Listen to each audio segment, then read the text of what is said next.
ha aparecido nuevamente una nueva alerta, ¿no? Así como las que constantemente el señor Antonio Guterres, el secretario general de la ONU, nos la hace, con evidencias en una cumbre importante que se estaba desarrollando.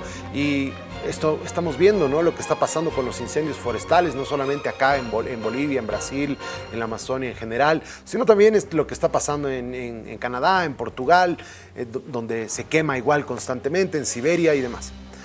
La cosa es que la aceleración del aumento del nivel del mar y el calentamiento y acidificación de los océanos está poniendo en peligro a las islas del Pacífico, que están enfrentando crecientes amenazas a su viabilidad socioeconómica y a su propia existencia debido al cambio climático. Esta fue la alerta que lanzó el martes la Organización Meteorológica Mundial. En su informe del estado del clima en el Pacífico Suroccidental 2023, la OMM ha detallado cómo el aumento del mar en la región es superior a la media mundial, con temperaturas en la superficie subiendo hasta 3 veces más rápido que la media mundial desde 1980.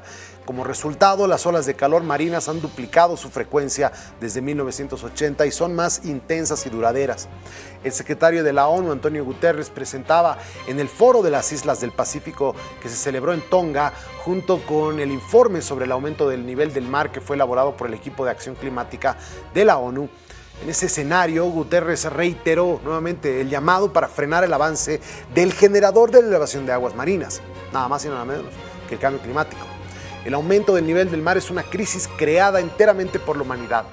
El mundo debe actuar y responder a este SOS antes de que sea demasiado tarde, recalcaba el jefe de la ONU, alertando sobre la dramática situación de las naciones insulares del Pacífico, que son las más vulnerables a los efectos del cambio climático. Una catástrofe global está poniendo a este paraíso del Pacífico en peligro. El océano se está desbordando, decía. Los informes indican que el incremento del nivel del mar en el Pacífico tropical occidental es más rápido debido a factores como el derretimiento del hielo en la Antártida y las corrientes oceánicas. El nivel del Pacífico sube casi el doble de la media mundial. En parte la central se acerca más a la media, advertía el jefe de la ONU. La condición geográfica y climática de las islas las deja en una posición extremadamente vulnerable. Aquí unos cuadros informativos. Es necesario disminuir las emisiones globales para 2030 en un 43% con respecto a 2019, para 2035 en un 60%. Las islas del Pacífico representan apenas el 0.02% de las emisiones globales, pero están expuestas de manera única, puesto que son bajas. El 90% de su población vive a menos de 5 kilómetros de la costa y la mitad de su infraestructura está a 500 metros del mar. En gran parte del Pacífico tropical occidental, el nivel del mar ha aumentado entre 10 y 15 centímetros, cerca o casi el doble de la tasa mundial documentada desde 1993. En el Pacífico tropical central la subida ha sido de entre 5 y 10 centímetros. Entre 1981 y 2023, casi toda la región del Pacífico suroccidental registró un calentamiento de la superficie del océano, que alcanza tasas de más de 0.4% grados centígrados por década al noreste de Nueva Zelanda y al sur de Australia, 3 veces más rápido que la tasa de calentamiento de la superficie del océano global. Muy bien, para conocer un poco más a fondo la situación de lo que sucede con el calentamiento y el rápido aumento de las aguas, está con nosotros Enrique Richard, docente, investigador de la Universidad San Gregorio, Puerto Viejo de Ecuador. Buenas tardes, bienvenido, Enrique. Muy buenas tardes, querido Jorge, ¿cómo estás? ¿Todo bien? Todo bien, gracias. Acá dispuestos a conversar para que nos hables acerca de esta nueva alerta que lanza desde la ONU, viendo el peligro al que se están exponiendo las islas del Pacífico, donde es más que evidente cómo trepa el nivel del mar. Correcto, querido amigo. Son las consecuencias de esta nueva era geológica que llamamos el Antropoceno. Pero de cualquier forma no debería sorprendernos, porque inclusive en programas tuyos anteriores esto lo hemos anunciado, de que iban a pasar cosas como cuando hemos hablado, por ejemplo, del derretimiento de los casquetes polares. O sea, es lógico que en la medida que se derrita el hielo por el calentamiento global, vaya subiendo el nivel de los océanos. Ahora, aquí tenemos que agradecer también, de una vez por todas, que vivimos en una tierra, en un planeta esférico y no en una tierra plana. Porque si viviéramos en una tierra plana, las islas del Pacífico ya no existirían directamente, porque el aumento de 10 a 15 centímetros cubriría totalmente y dejaría bajo el agua a estas islas y a gran parte de los continentes también. Entonces, aquí tenemos otra prueba más de que la Tierra no es plana, pero dejando de lado estas cuestiones conspiranoicas, también tenemos que tener en cuenta que este calentamiento tiene consecuencias a futuro muy importantes. La mayor parte de este calentamiento se da a nivel superficial. Por lo tanto, esa temperatura también hace que la atmósfera que está en contacto con la capa caliente del agua disminuya en cuanto a la densidad del aire y se convierte en un foco de baja presión que a su vez es la semilla de futuros huracanes. Entonces también hay que prever que en el futuro próximo vamos a tener huracanes inclusive en zonas donde antes no los había. Por otro lado, estas temperaturas diferenciales van a cambiar también las corrientes marinas, haciendo que los lugares que antes tenían abundante pesca ahora no lo tengan y viceversa. Los lugares sin pesca pueden llegar a tener mucha pesca. Por otro lado también hay otra serie de consecuencias que tú también las mencionaste, como por ejemplo el aumento de la acidez del agua de mar. Es decir, el pH del agua de mar está bajando. Muchas personas dirán, bueno, pero ¿y eso cómo? Perdón. ¿Por qué se acidifica y se baja el pH del agua? Bueno, significa que el agua de mar, que normalmente es neutra o un poquito alcalina, ahora es al revés, es más bien ácida. Y eso tiene consecuencias en la biodiversidad marina, porque no te olvides, por ejemplo, que los corales están formados por carbonato de calcio y una gran parte de los moluscos, es decir, los caracoles, las ostras, también tienen caparazones de carbonato de calcio. Por lo tanto, al bajar el pH, es decir, al convertirse el agua en ácida, esos corales y esos moluscos van a tener dificultades para construir sus caparazones y a su vez esos caparazones van a ser frágiles, se van a romper con facilidad. Por lo tanto, vamos a tener una merma también en las poblaciones de coral y en las poblaciones de moluscos y otras especies que utilizan carbonato de calcio para sus caparazones o incluso para la construcción de sus esqueletos óseos como las tortugas de mar. Entonces, esto tiene consecuencias desde todo punto de vista. Esto va a ser un tablero de ajedrez que va a ir cambiando la disposición de las fichas a nivel global.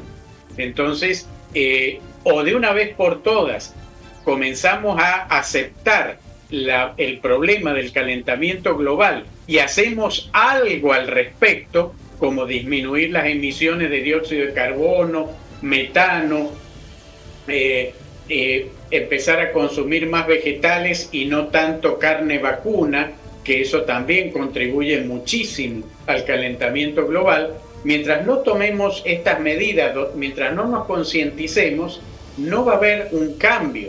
Y no nos olvidemos, querido amigo, que ya vamos por la COP número 28, es decir, que ya hay 28 reuniones mundiales para tratar estos temas y hasta el día de hoy los resultados son prácticamente nulos. Y eso pasa porque la gente se concientiza en general cuando el agua entró adentro de su casa o le tapó la cabeza. Antes no nos concientizamos y eso es un problema global que es muy difícil de abordar. Por eso tenemos que empezar ya mismo a pensar en soluciones.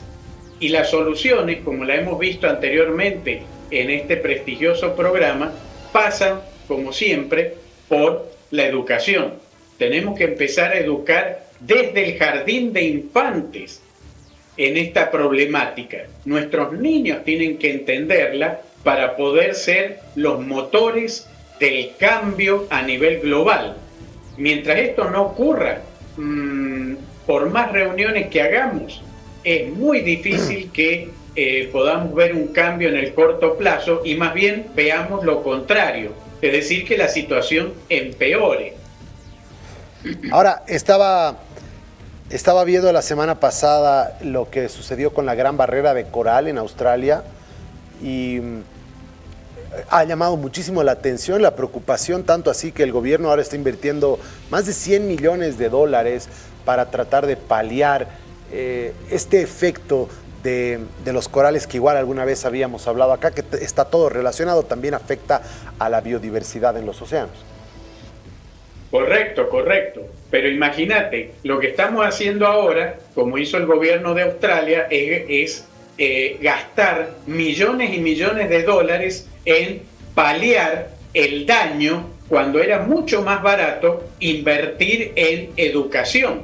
Porque si nosotros no arreglamos esta situación, el problema de los corales no solo va a estar en Australia, de hecho ya está pasando en la mayor parte de la región ecuatorial, donde está la mayor distribución de corales. Entonces, los corales están siendo afectados por la acidificación del mar. Y obviamente hay gente que dirá, bueno, pero los corales, yo no como coral. Perfecto, pero es que el coral es la base de la pirámide alimenticia y es la que sustenta a un montón de microorganismos que son el alimento de los peces que nosotros sí consumimos.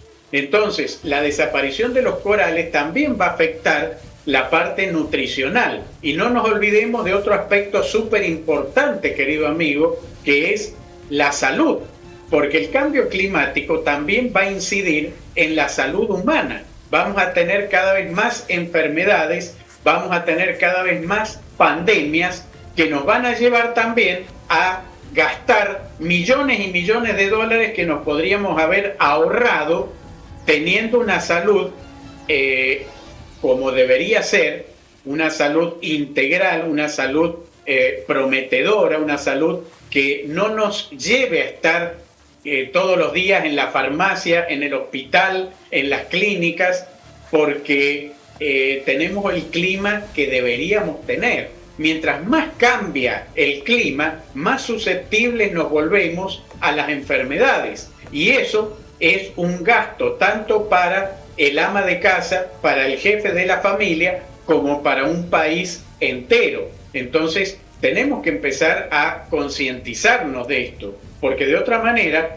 lo que pasó con el COVID lo vamos a tener que ver como algo cotidiano.